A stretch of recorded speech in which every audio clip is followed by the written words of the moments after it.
Nagsisimula ang kwento sa ating bida na mahigit 100 taon nang humahawak ng espada, naabot na niya ang tugatog ng kanyang kakayahan. Ngunit, papalapit na ang kanyang kamatayan kahit panalagpasan na niya ang limitasyon ng pagiging tao. Ang tanging pinagsisisihan niya ay naging masyado siyang nahumaling sa espada at hindi niya na-enjoy ang buhay. Ngayon, lilipat tayo sa ibang tagpo kung saan isang binatilyo ang lubos na binubuli. Isang puting buhok na unggoy ang nagbibintang sa kanyang ina, sinasabing siya ang dahilan ng pagbagsak ng kanilang angkan. Sinisisi rin nito ang binatilyo, at nagpapasalamat pa kuno na hindi sila tuluyang itinaboy mula sa kanilang angkan. Ang pamilya nila ay mula sa prestihiyosong angkan ng Tang, ngunit naghirap sila dahil sa isang makapangyarihang nilalang, ang Heavenly Brilliance Demon Lord, na mukhang TikToker na walang filter. Ang angkan ng Tang ay humarap sa demonyong ito nang tangkaing kunin ang batang si Tang Ji. Sa matinding laban, nagtagumpay ang pamilya, ngunit naubos ang lahat ng kanilang yaman at lakas, dahilan upang tuluyan silang bumagsak. Balik tayo sa binatilyo, ang puting buhok na unggoy ay patuloy pa rin sa pang-aapi. Nang sinubukan ng binatilyo na lumaban, lalo lang siyang ginipit. Ito ang pang-araw-araw na buhay ng ating bida matapos maakit ng kanyang ina ang atensyon ng isang pervert, na siyang nagdala ng malas sa kanilang angkan. Pag-uwi niya sa bahay, pansin ng kanyang ina ang kanyang kalagayan, ngunit sinabi niya na ayos lang siya. Alam ng ina niya na binubuli ang kanyang anak, ngunit pilit niyang itinatago ang sakit. Tinanong siya ng kanyang ina kung kumain na siya, ngunit sinagot niya itong wala siyang ganang kumain. Sa kanyang kama, iniisip ng binatilyo na wala namang kasalanan ang kanyang ina. Ngunit wala rin siyang malapitan upang maglabas ng hinaing, dahil anumang pag-angal niya ay magdadala lamang ng mas malupit na ganti, tulad ng sinapit ng kanyang ama na pinaslang. Kung aalis sila sa pamilya, wala nang magpoprotekta sa kanila. Hangad niya na sana'y naroon pa ang kanyang ama. Kinabukasan, nagsimula na naman ang grupo ng mga bully. Pinagtulungan nilang bugbugin ang binatilyo. Hintayin nyo lang, mawawala rin ang yabang nila, kaya't huwag mag-alala. Habang lalong nagiging matindi ang pambubugbog, ang isang babaeng tinatawag nating Red Dog, ay naglabas ng mga karayom para subukan ang lason sa binatilyo bago ang kompetisyon para sa liderato ng angkan. Si Ugly Gorilla naman ay umupo sa binatilyo para pigilan siyang makatakas habang nag-eeksperimento si Red Dog. Tuwang-tuwa itong pinapanood ang reaksyon ng binatilyo habang nagdurusa ito. Pagkalipas ng ilang oras, nagsimulang umulan. Iniisip ng binatilyo na kung ipipikit niya ang kanyang mga mata, makakatakas na siya sa lahat ng ito. Pero alam niya, kung mawawala siya, wala nang magpoprotekta sa kanyang ina. Hiniling niyang sana'y naging mas malakas siya upang harapin ang mga nang-aapi sa kanila. Habang nag-iisip siya, napansin niya ang isang kumikinang na espada na tila pamilyar sa kanya. Hindi niya inakalang naroon lang pala ito sa buong oras. Nang hawakan niya ang espada, naalala niya ang lahat, ito ang espadang hinawakan niya sa loob ng mahigit 100 taon. Sa sandaling iyon, muling nagbalik ang kanyang alaala bilang isang makapangyarihang mandirigma. Nalaman niya na ang espadang ito ay ang kanyang ultimate sword, na nilikha niya matapos ang mahaba niyang pagsasanay. Ngunit sa kabila ng lahat, ang labis na pokus sa espada ang dahilan kung bakit hindi niya na-enjoy ang buhay. Ngayon, umaasa siyang mabigyan ng pangalawang pagkakataon upang magkaroon ng normal na buhay. Sa pagsanib ng kanyang alaala mula sa nakaraan at kasalukuyan, muling sumiklab ang kanyang determinasyon. Kinaumagahan, nilapitan siya ng kanyang ina at sinabi, "Saan ka pupunta pagkatapos mo ma-injury kahapon?" Sumagot si Yunming at sinabi na huwag siya mag-alala dahil walang mangyayari masama sa kanya at sabay ngiti na binangit na babalik siya. Hindi dapat sumama si Yunming dahil malubha ang kanyang natamo noong nakaraang araw, ngunit tiniyak niya na magiging maayos siya. Ang puting buhok na unggoy ay iniisip na iniiwasan lang sila ni Yunming, samantala, ang ipokritong, Ugly Gorilla, ay nagsabi na kung ayaw niyang makita ng kanyang ina ang kalunos-lunos niyang kalagayan, dapat siyang magpakita roon. Desidido ang unggoy na bugbugin siya ng todo kahit dumating pa siya ngayong araw. Maghintay ka lang ng ilang segundo para makita ang eksena. Nandito na si Yunming, nahulog mula sa puno si Red Dog, nagkukunwaring kaakit-akit, ngunit hindi ito pinansin ni Yunming. Sinimulan siyang kutsain ng unggoy at tinanong kung bakit mukhang hindi man lang siya nasaktan. Sinagot siya ni Yunming na ang ganito kaliit na bagay ay hindi makakasakit sa kanya. Sabay banggit ng pangalan nito, na ikinagulat ng mga bully, iniisip nilang nabaliw na si Yunming, at handa na ang gorilla na ilabas ang inipon niyang galit. Habang papalapit ito, hinawakan ni Yunming ang ulo ng gorilla at isinubsob ito sa lupa, na labis na ikinabigla ng mga duwag. Nang mabagsak ang matabang gorilla, nagsimula silang mataranta. Habang lumalapit si Yunming, sinabi niya sa kanila na sa ganitong kakarampot na kakayahan, balak pa nilang makipagkumpetensya para sa liderato ng angkan. Ang puting buhok na unggoy ay nagtataka kung bakit parang ibang-iba ang kilos ni Yunming at biglang umatake ito. Pero bago pa siya makaporma, hinawakan ni Yunming ang kanyang braso at literal itong binasag. Ayon kay Yunming, sa ganitong antas ng kakayahan, tila tiyak na ang magiging resulta ng kompetisyon. Sa Hidden Poison Hall, kung saan ginagawa ang mahahalagang desisyon ng pamilya, nag-uusap ang mga nakatatandang elder tungkol sa mga kalahok ng kompetisyon para sa posisyon ng pinuno ng angkan. Pinag-uusapan nila kung sasali ba ang anak ng Poison Phoenix, dahil hindi pa nito inaanunsyo ang kanyang pagsali.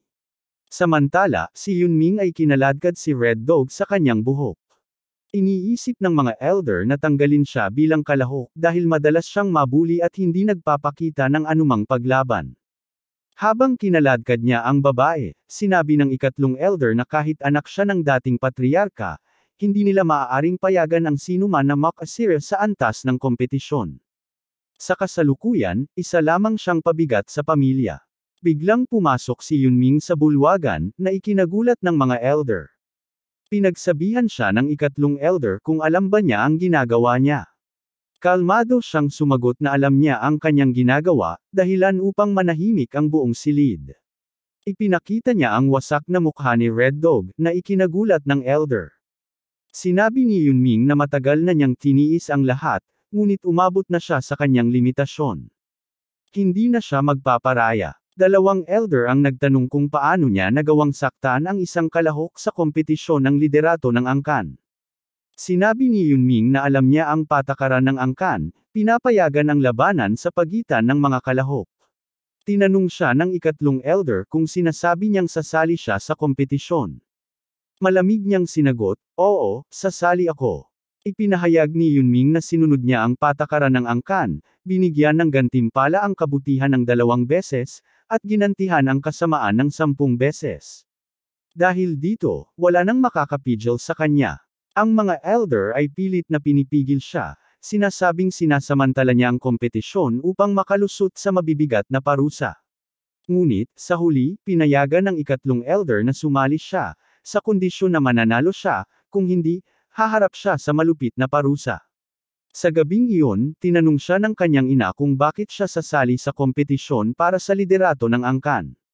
Sinagot niya ito ng buong determinasyon na kinakailangan ito. Sa nakita ng ina niya ang kanyang matibay na pagpapasya, tumigil ito sa pagtatanong tungkol sa kung paano niya natutunan ang mga teknik at paano niya natalo ang mga bata. Ngunit, tinanong ng kanyang ina si Yunming kung talagang tiwala siya na maging leader ng angkan. Sa halip na seryosong sagot, ngumiti ito ng cute, dahilan para mapaiyak ang ina dahil sa labis na pagmamalaki sa kanya. Desidido si Yunming na patuloy na protektahan ang kanyang ina, at sinumpa niya na kung sino man ang manggulo sa kanyang kapayapaan, wawakasan niya ang mga ito. Lumipas ang 1 buwan, at kinausap ni Yunming ang kanyang tiyuhin tungkol sa kompetisyon. Sinabi ng tiyuhin na delikado ito, at hindi dapat sumali si Yunming, ngunit puri naman ng kanyang ina kung gaano na ito kagaling.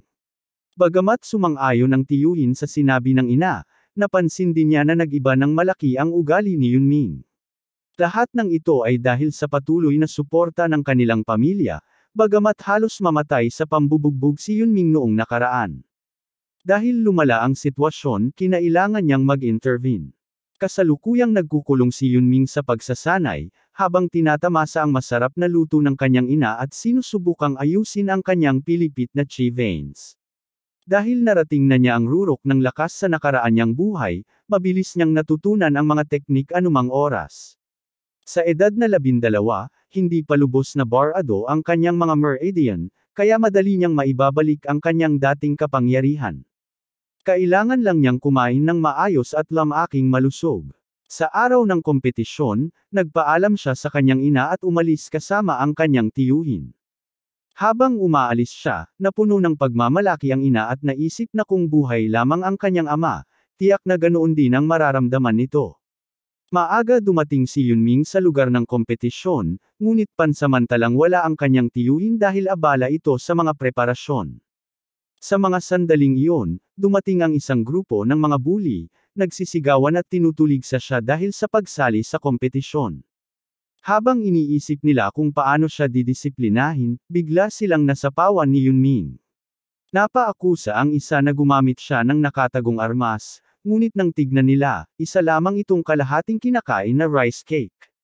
Dahil dito, lalo silang nenas at nagpa siya na bugbugin si Yunming. Ngunit bigla siyang lumapit at sinabing kung gusto nilang maranasan ang sakit na dinanas ng puting unggoy, tumuloy lang sila. Sa narinig nila, bigla silang kinabahan, ngunit sabay-sabay pa rin silang umatake kay Yunming. Isang sandali pa lang, at nakita ng tiyuhin ni Yunming ang isang lalaki na lumilipad palabas ng pintuan. Agad itong nagpunta sa eksena at nakita ang grupo na bugbog sarado habang kumakain ng rice cake si Yunming, nakaupo sa ibabaw nila. Nainas ang mga elder sa pangyayari at hindi makapaniwala na maraming kalahok ang nasaktan bago pa man magsimula ang kompetisyon. Dahil dito, naisip ng Grand Elder na baguhin ang mga patakaran ng kompetisyon. Ayon sa bagong patakaran, unang sasailalim ang mga kalahok sa 2 hanggang 3 taong pagsasanay bago sumabak sa isa-isang laban. Sa puntong iyon, nagsimulang mag-usap ang 2 babaeng kalahok tungkol sa mga impormasyong lihim. Sinabi ng pink-haired girl na nagtatrabaho ang kanyang ama sa general office, ngunit bago pa makapagsalita ang black-haired girl, dumating ang tiyuhin ni Yunming at ipinaalam na siya ang mga ngasiwa sa kompetisyon. Ang kompetisyon ay tatagal ng 4 na taon. Sa unang taon, magsasanay ang mga kalahok ng mga angkop na kasanayan para sa kanila. Sa susunod na 2 taon, sila ay bibigyan ng gabay ng mga nakatalagang mandirigma. Sa huling taon, ang pangunahing kompetisyon ay magiging isang laban ng Gu Poison, na labis na ikinagulat ng lahat. Ang mekanismong ito ay tungkol sa pagsasama ng 2 lason sa isang banga, kung saan ang mas malakas na lason lamang ang mananatili. Ipinaliwanag ng matandang elder na ang ibig sabihin nito ay magpapatuloy ang kompetisyon hanggang isa na lang ang matirang kalahok.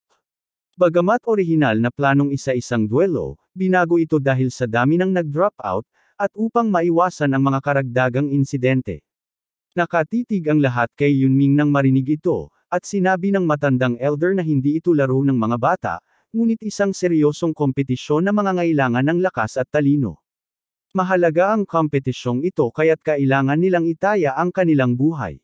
Tingnan ang determinasyon sa kanilang mga mukha habang ipinaliwanag ng matandang elder na ang mananalo ay magiging tagapamahala ng buong pamilyang Tang. Ayon sa kanya, ilan lamang ang makakaligtas sa kanila. Isa sa mga iyon ay si Yunming.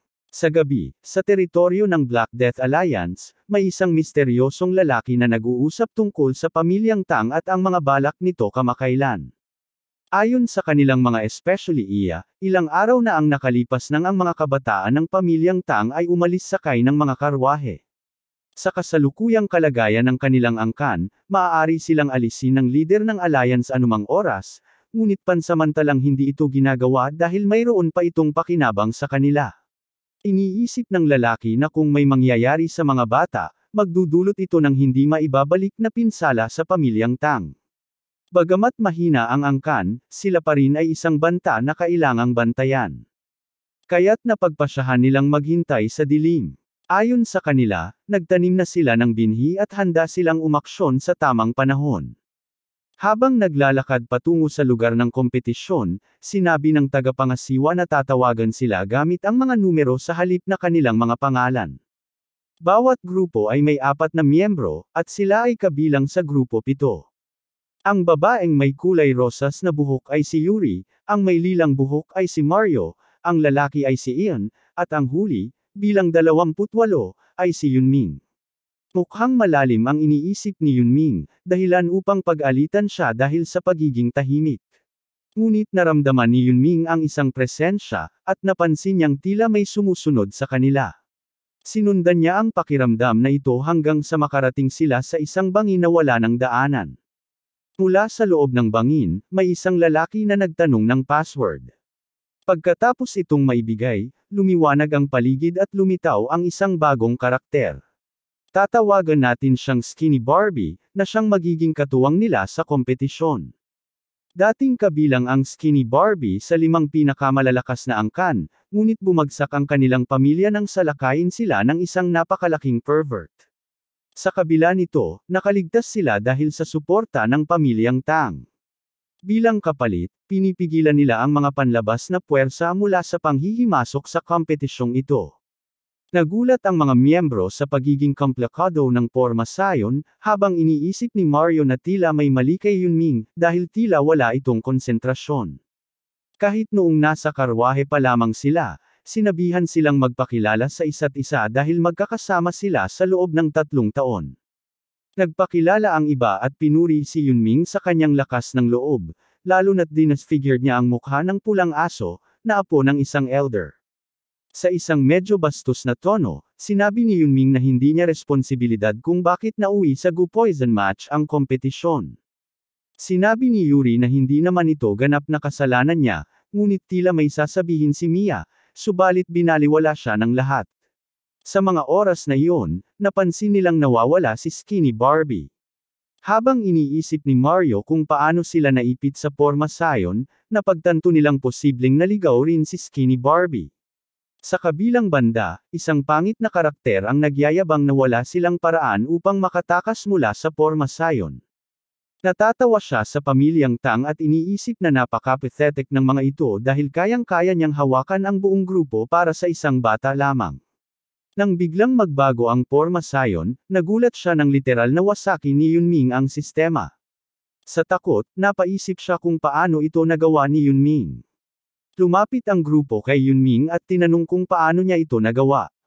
Sinabi ni Chad na huwag mag-away at manatiling magkakasama kasama ang instructor, pero tumakbo ang maliit na aso. Natatawa si Yunming habang ang payat na aso ay tumatakbo ng mabilis hanggat kaya niya. Dahil pakiramdam niya na kayang makita ni Yunming ang buong porma sayon, habang umaalis siya sa porma sayon, iniisip niyang sapat na ito. At hinding-hindi makakarating si Yunming sa lugar na yun. Dumating si Supervisor Wu In at tiningnan siya ng mabuti, sabay tanong kung bakit wala ang grupo 7 kasama niya. Napalunok si Skinny Barbie sa takot, pero pilit niyang pinapanatili ang kanyang composure dahil handa siya para sa ganitong klase ng interogasyon. Sinabi niyang hindi na magpapartisipa ang grupo 7 dahil naghintay siya sa kanila ngunit hindi sila dumating. Ayon kay Barbie, maaaring naharap sila sa mga bandido o kaya'y mga mababangis na hayop. Biglang nagkaroon ng bitak sa porma sayon, at inakala ni Wu In na isang mananalakay ito, ngunit laking gulat niya nang si Yunming pala yun. Hindi makapaniwala ang payat na aso na nabasag ang Supreme Formation ng Jagan Clan ng ganoon kadali. Masayang-masaya si Yunming na makita si Wu In bago pa sila makarating. Nagulat si Mario na may ganoong kakayahan si Yunming. Tinanong niya kung posible bang mabasag ang porma sayon gamit ang isang maikling espada. Ipinaliwanag ni Yunming na hindi niya ito sinira, kusa itong magsasara, kaya kailangan nilang magmadali at umalis.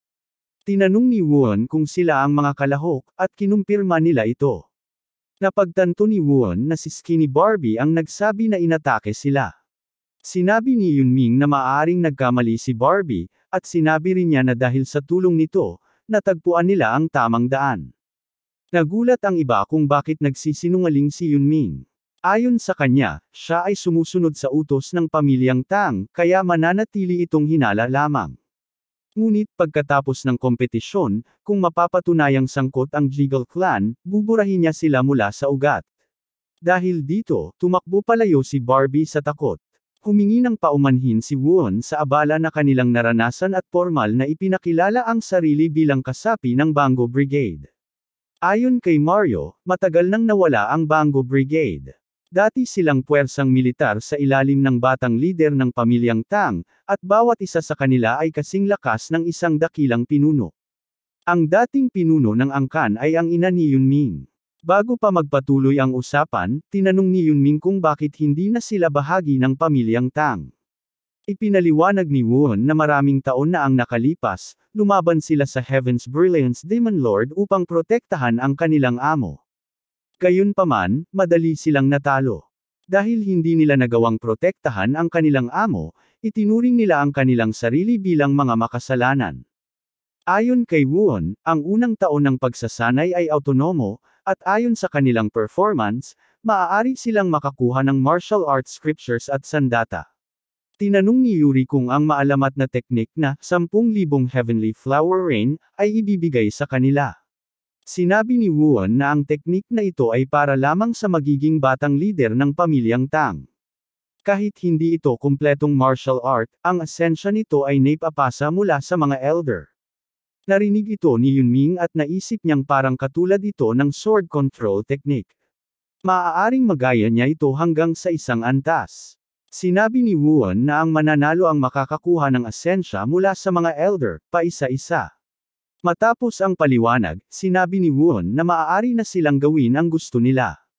Tinanong ni Yuri kung saan sila titira at matutulog. Diretsahang sinabi ni Won na wala silang tutuluyan o komportableng higaan. Ipinaliwanag niya na ang kaginhawahan ay hindi nagpapalakas, kaya kailangan nilang matutong mag-adapt sa matinding mga kondisyon. Tanong ni Yunming kung napatunayan bang karapat-dapat, pwede bang mabuhay ng komportable sa kama. Para sa kanya, hindi naman kinakailangang mag-adapt sa kagubatan. Nagulat ang lahat, pati na ang kanyang mga kasamahan.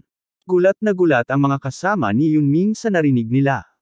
Iniisip ni Won kung paano siya naging ganun kayabang, ngunit dahil siya ang nakabasag ng barrier, mas mabuting alamin ang kanyang kakayahan. Sinabihan siya ng kanyang mga kasama na tigilan na ang pagsasalita ng kung ano-ano. Sinabi ni Won na kung makapasa siya sa pagsubok, maaari siyang manatili sa manor sa loob ng pormasayon, na ikinagulat ng kanyang mga kasama. Pero kung mabaigo siya, kailangan niyang harapin ang mga kahihinatnan. Agad na sinabi ni Yunming na simulan na ang pagsubok. Ang pagsubok ay ang kanyang mga kasama ay papaligiran siya at magpapakawala ng mga nakatagong sandata. Tapos ang laban kapag nagawa niyang iwasan o harangin ang mga ito sa loob ng 5 hakbang. Magsisimula ang laban sa oras na takpan ni Yunming ang kanyang mga mata. Habang pinalilibutan siya ng mga miyembro, iniisip ng grupo kung posible nga ba ito. Sa sandaling pinakawalan ang mga sandata mula sa lahat ng direksyon, binilang ni Yunming ang eksaktong 167 na armas. Kumuha siya ng isang dagger at gamit ang isang napakahusay na SL Yang, nagawa niyang harangin ang lahat ng sandata, na ikinagulat ng lahat ng naruroon. Hindi makapaniwala si Won na napigilan niya ang lahat ng iyon, ngunit napagtanto niyang inakit ni Yunming ang lahat ng mga sandata gamit ang isang espesyal na teknik. Tinanong siya ni Yunming kung pasado ba siya, ngunit nasa estado pa rin ng pagkabigla si Won. Nang makabawi, sinabi niyang pumasa si Yunming sa pagsubok at maaari na siyang direktang pumunta sa manor. Tinanong ni Muryo si Yun kung balak ba niyang iwanan ang kanyang mga kasama. Sumagot si Yunming ng may ngiti, sabay sigaw tungkol sa pagkain na ibibigay nila sa kanya. Hindi napigilan ni Muryo ang galit niya, habang iniisip ni Won na ang laban ay tapos na bago pa man ito magsimula. Hiniling ni Yunming kay Won na siguraduhing may karne sa bawat pagkain. Sa malayong lugar, isang grupo ng mga lobo ang abala sa pagkain. Ngunit biglang nagsimula silang bumahin at maparalisa. Mula sa itaas, inilunsad ng Tria ang kanilang sneak attack gamit ang lason na ginawa ni On, kaya nagawa nilang hulihin ang mga lobo at sa wakas ay makakain na sila. Lumipas ang 4 na buwan at ang una nilang nakaharap ay isang oso. Dahil walang makuhang pagkain, kinailangan nilang mabuhay sa pagkain ng mga damo. Umiyak sila sa tuwa nang sa wakas ay makapanghuli sila. Nakahanap din sila ng masisilungan. Habang pinag-uusapan si Yunming, nagalit si Mario at sinabihan silang manahimik. Iniisip niyang nagpapabeya si Yunming, at kapag nakarating na sila sa manor, bubugbugin niya ito. Habang nag-uusap, napansin nilang wala na ang karne sa lugar nito. Lumabas na si Yuri ang kumain ng lahat, kaya binugbog nila siya. Sa loob ng manor, napaligiran si Yunming ng mga miyembro ng squad na agad na umatake sa kanya. Ngunit biglang sinipa ni Yunming ang ilan sa kanila upang makalikha ng distansya at agad na nawala. Sa totoo lang, nasa itaas na siya nila at nakahanda ng gumamit ng bagong teknik. Tumalon si Yunming at sabay-sabay na nagpakawala ng 10 singsing sa kanila. Hindi ito ordinaryong mga atake, nagawa niyang kontrolin ang mga ito ng sapat upang tamaan ang bawat isa sa kanila ng kaunti lamang. Hindi makapaniwala si Won na nagagawa niyang kontrolin ang mga singsing ng ganoon, at tinanong niya kung siya ang lumikha ng teknik na yon. Kumpirmado ito ni Yunming at sinabi niyang tinawag niya itong whirling line frenzy dance. Tinanong ni Won kung paano niya napapanatili ang teknik na yun dahil malakas itong kumonsumo ng enerhiya. Ipinaliwanag ni Yunming na minsan niyang hiniling na makita ang mga mano-manong teknik para sa mata. Sa mga teknik na iyon, mayroong piercing sky eye at current flow eye, ngunit sinabi kay Yunming na ang teknik na current flow eyes ay isa sa mga pinakaluma at pinakamakapangyarihang teknik ng kanilang angkan, ngunit hindi ito rekomendado dahil hindi kumpleto. Sinabi ni Yunming na nagawa niyang kumpletuhin ang teknik gamit ang asensya, at pinapayagan siya nitong pumunta sa nais na punto nang gumagamit lamang ng minimal na panloob na enerhiya. Hindi na nagulat si Won sa mga nakita niya mula kay Yunming. Sinabi niya na sa loob ng 2 buwan, darating ang natitirang miyembro ng kanyang koponan at haharapin ang parehong pagsubok na pinagdaanan ni Yunming. Bagamat natutuwa si Yunming sa balita, inalala ni Won na ginagamit siya ng kanyang mga kasama bilang target practice. Sa nakaraang buhay ni Yunming, tanging koneksyon lamang niya ang kanyang master, ang Sword Ghost. Ngunit sa kasalukuyang buhay na ito, mayroon na siyang mga kaibigan at pamilya, at sabik siyang makita silang muli. Pagkalipas ng 2 buwan, handa na ang trio na pumasok sa manor. Excited si Muryo na makita si Yunming, si Yuri naman ay gusto siyang hampasin, at si Ian ay tahimik lang. Sabik nilang tinawag si Yunming, ngunit walang sagot. Iniisip ni Muryo kung tumakas siya. Nang bumalik siya para tingnan si Ian, natagpuan niya si Yunming na kasama nito, na ikinagulat nila. Tinanong ni Yunming kung ano ang plano nila sa kanyang ulo. Nagbiro ang grupo na hindi sila seryoso sa pagbasag nito at tinanong niya sila kung ipapakita nila kung gaano sila gumaling. Napansin ni Muryo na hindi niya namalayan ang presensya ni Yunming kahit na dapat ay tumalas na ang kanilang mga pandama sa kagubatan. Bukod pa rito, mas tumangkad at gumwapo si Yunming, na naging dahilan para magtaka si Muryo sa kanyang nararamdaman. Pinuri ni Yunming ang kanilang progreso at sinabi niyang malaki ang kanilang in-improve, ngunit sa harap niya, mukhang hindi pa rin ito kahanga-hanga. Sa kabilang dako, sa Jiggle family, nagkakaroon sila ng pagpupulong para pag-usapan ang progreso ng kanilang mga grupo. Iniulat na ang Red Dog ay lumakas ng husto dahil sa matinding galit nito sa isang tao. Binanggit din ang numero 10 na pumasa sa Warriors Test sa loob lamang ng 1 buwan. Sa isip ni Skinny Barbie, kahanga-hanga ang mga ito ngunit tila ordinaryo pa rin kumpara kay Yunming. Napansin niya na si Yunming ay may kakayahan na kahit isang master ay hindi kayang gawin. Gayunpaman, itinuturing niya itong masyadong mapanganib para irekomenda sa kanilang plano. Sa halip, pinili nilang i-recruit si numero 2, na dahil sa kanyang nasirang mukha, madali nilang makukuha ang kanyang tiwala. Plano nilang gawing clan leader ang numero 2, ipakasal ito sa pamangkin ng Jiggle family, at dahan-daang kontrolin ang Tang clan.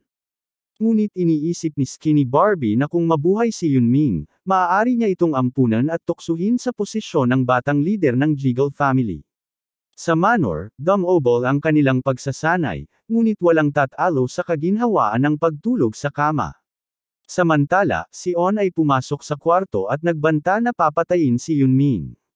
Ipinagmamalaki ni On ang lasong ginawa niya na buong kaluluwa niyang nilikha. Ngunit imbes na matakot, kinuha ni Yunming ang mangkok ng lason at ininom ito ng buo. Nagulat si Ian at sinabing idura niya ito, ngunit naglabas lamang ng isang malakas na burp si Yunming, dahilan para bumagsak si On sa lupa. Mukhang nagkaroon pa ng bagong lakas si Yunming matapos inumin ang lason. Sinabi niya kay On na mahina ang lason nito at tinanong siya kung may mas malakas pa siyang kayang gawin. Hindi naniniwala si Yunming kay On, kaya patuloy niya itong tinutukso tungkol sa mahina nitong kakayahan sa paggawa ng lason, na lalong ikinagalit ni On. Gayunpaman, anumang lason ang gawin ni On, iniinom lamang ito ni Yunming na parang alak.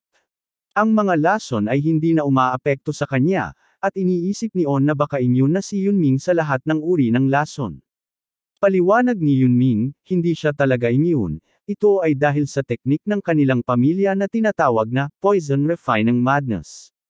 Ang lason na pumapasok sa kanyang katawan ay nagiging panloob na enerhiya depende sa uri ng lason na kanyang iniinom. Ngunit ang estadong ito ay naaabot lamang pagkatapos ng masusing pagkaunawa sa teknik. Dahil dito, ang mahihinang lason ay wala ng epekto sa kanya, kaya't kailangan niyang maghanap ng mas malalakas. Habang iniisip ang maraming bagay na kailangan niyang asikasuhin, napagtanto ni Yunming na kahit kaya niyang harapin ang mga elder, hindi niya sigurado kung ano ang magiging resulta laban sa lider ng Black Death Alliance o kay Pervert K. Ang lider ng Black Death Alliance ay kilala bilang isang henyo na sum-ira sa 3 sa 9 na pangunahing paksyon. Kung ang nakaraan niyang sarili ang haharap, kaya niyang talunin ang mga ito ng walang kahirap-hirap. Pinag-usapan din nila ang tungkol sa 10 pinakamalalakas na lason ng Tang Clan, na iniwan ng mga ninuno. Ang bawat lason ay mas malakas habang tumataas ang numero, at ang ika-10 lason ay sinasabing kayang patayin kahit ang mga nilalang na transcendent. Nais na tuluyang angkinan ni Yunming ang mga ito, ngunit nawawala na ang mga formula. Kaya't muli niyang tinutukso si On. Samantala, si Mad Dog ay gumagamit ng isa sa 10 lason na iniwan ng kanyang lolo. Ang lason na ito ang ginamit niya upang sunugin at gawing abo ang isang kalaban. Sa tulong nito, plano niyang tanggalin si Yunming at maghiganti. Pagkalipas ng 6 na buwan, 1 taon na silang nagsasanay. Si Wuon ay pipili ng pansamantalang lider ng koponan, ngunit sa 3 taon ay opisyal na nilang ihahalal ang magiging lider. Ang mga lider ng bawat koponan ay sasali sa Gu Poison Match, isang labanang buhay o kamatayan. Dahil dito, napagpasyahang si Yunming ang magiging pansamantalang lider dahil siya ang pinakanatatanging miyembro. Pinatawag si Yunming upang kunin ang Heavenly Heart Pill, isang espesyal na elixir na gawa sa bihirang mga halamang gamot na makabuluhang nagpapataas ng panloob na enerhiya depende sa antas ng tagagamit. Naiinggit ang mga miyembro kung bakit isang napakahalagang bagay ang ibinibigay sa kanya. Ipinaliwanag ni Wuon na mataas ang inaasahan ng angkan sa mga lider ng koponan. Subalit bago pa man matapos ang paliwanag, tinanong ni Yunming kung mayroon pang ibang bagay bukod sa elixir dahil hindi niya ito kailangan, na ikinagulat ng lahat. Sa halip, humiling siya ng lason, ang pinakamalakas sa kanila, gaya ng 10 lason ng Tang Clan. Dahil hindi na ibigay ang hinihiling niyang lason, humiling si Yunming ng mga armas kapalit nito. Nang tanungin siya ni Muryo kung bakit niya binitawan ang elixir, ipinaliwanag ni Yunming na hindi niya ito talaga isinuko. Ilang oras bago iyon, habang tumatanggap ng mga armas, tinanong niya si Wuon kung ano ang gagawin sa elixir. Sinabi ni Wuon na ibabalik ito sa imbakan, ngunit mukhang may ibang plano si Yunming. Sa Medicine King Hall, naisip ni Yunming ang isang nakakatuwang ideya, kung magsasama-sama ang mga miyembro ng koponan at talunin ang pansamantalang lider, maaari silang muling maghalal ng lider ng koponan at gawaran ito ng Heavenly Heart Pill bilang gantimpala. Maging si Wuon ay sang-ayon dito, dahil maganda itong hakbang para sa kinabukasan ng Tang Clan. Nang marinig ito mula kay Yunming, nagmadali ang lahat palabas para kumuha ng mga armas. Ngunit ang totoo, hindi papayag si Yunming. Sa sandaling maging opisyal siyang batang pinuno ng angkan, titiyakin niyang bawat isa sa kanila ay makakatanggap ng Heavenly Heart Pill. Gayunpaman, tinawag siya ng kanyang mga kasamahan upang labanan sila. Lumipas ang maraming oras at malapit nang magsimula ang Gu Poison Match. Si On ay natalo na ng kabuoang 172 beses. Samantala, ang mga babae sa koponan ay tila sumuko na, at ginagamit na lang ang kanilang oras sa paghanga sa kagwapuhan ni Yunming. Tumawa si Yunming at sinabi kay On na tanggapin na ang pagkatalo, dahil magiging batang leader siya ng angkan kahit hindi pa niya nakikilala ang iba pang mga miyembro.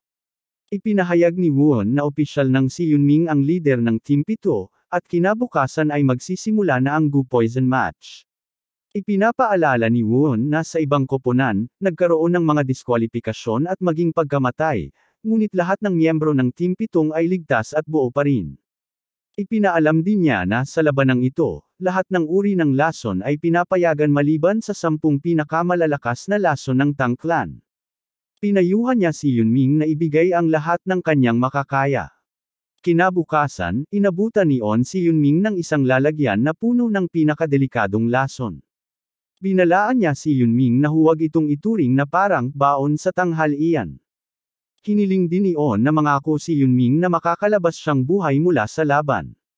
Tinanggap ni Yunming ang hamon, tinanggap ang suntok ni On, at sinigurong siya ang magiging huling tao na makakatama sa kanya. Samantala, si Red Dog ay handa na para sa laban. Dati, inalok siya ng Jaegal family isang kapaki-pakinabang na posisyon. Tinanong niya kung ano ang kapalit nito. Ipinaliwanag ng isang ahente ng Jaegal na humihina na ang kanilang pamilya, kaya nais nilang makipag-alyansa sa Tang Clan upang mapanatili ang kanilang soberanya. Tinukso ni Red Dog ang ahente, tinanong kung ano ang gagawin nito sakaling tanggihan niya ang alok. Tumugon ng ahente na naroon siya upang magtayo ng tiwala at tinanong kung ano ang gusto ni Red Dog. Sinabi niya na ang tanging pangarap niya ay patayin si Yunming bilang paghihiganti. Sa wakas, lahat ng koponan ay nakapili na ng kanilang leader. Ngunit ayon kay Yunming, hindi na nila kailangang mag-aksaya ng oras sa pagmamasid ng tanawin. Iniisip niya na perpektong araw ito para may mamatay.